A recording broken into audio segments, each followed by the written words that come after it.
Привет, друг! Спасибо, что смотришь это видео и учишь русский язык со мной. Merci de regarder cette vidéo et apprendre le russe avec moi.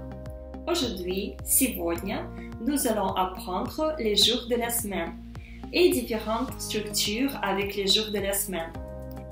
Tu vas également apprendre à parler des actions passées et des actions futures avec des algorithmes faciles et simples.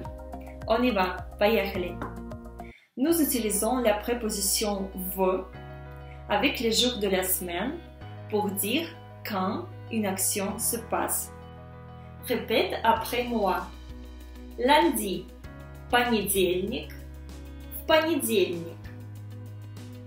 Mardi, вторник, во вторник. Mercredi, среда, в среду. Jeudi, четверг, в четверг. Vendredi, пятница, в пятницу. Samedi, суббота, в субботу. Dimanche, воскресенье, в воскресенье. Молодец, отлично. Aujourd'hui, c'est mercredi. Сегодня, среда. Mardi, il va au restaurant. Во вторник, on идет в ресторан. Vendredi, nous achetons une voiture. В пятницу, мы покупаем машину. Pour parler des actions régulières qui se passent, par exemple, tous les lundis, tous les mardis, nous utilisons la préposition pour plus jour de la semaine dans le cas datif. Par exemple, tous les lundis, по понедельникам. Tous les mardis, по вторникам. Souvent, nous utilisons les mots dernier ou prochain avec les jours de la semaine. Et en russe, dernier, c'est прошлый et prochain, c'est следующий. Pour parler d'une action qui se passait, par exemple, le vendredi dernier, on a besoin de la préposition «в», ensuite le mot dernier en russe, plus jour de la semaine dans le cas accusatif. В прошлую пятницу, vendredi dernier.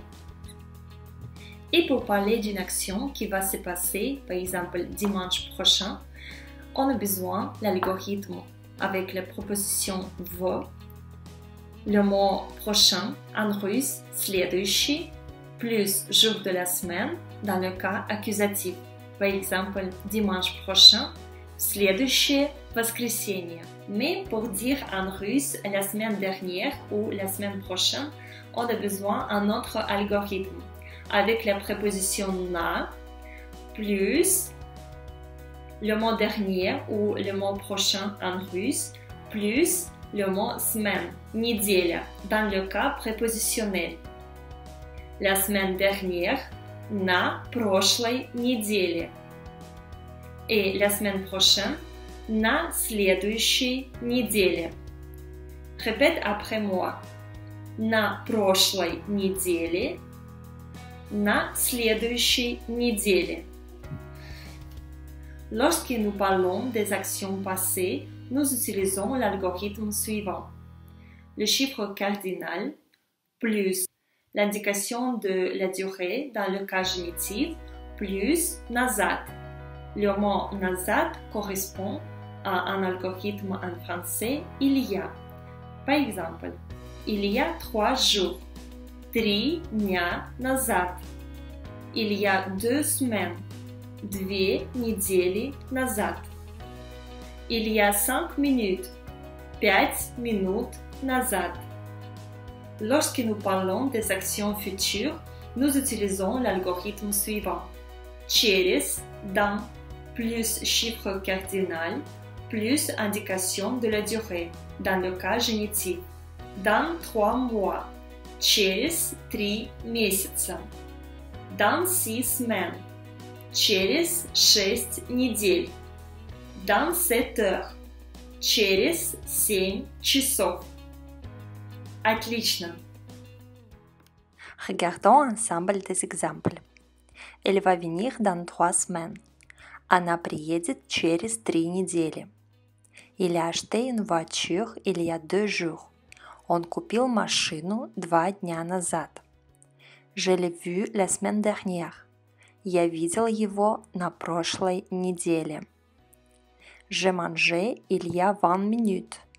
Я поел 20 минут назад.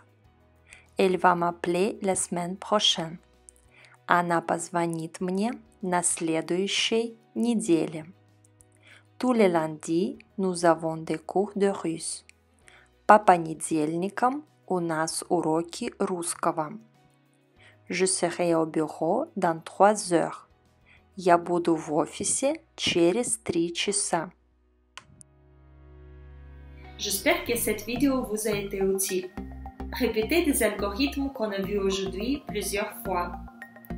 Et faites vos propres exemples simples sur vous et votre vie.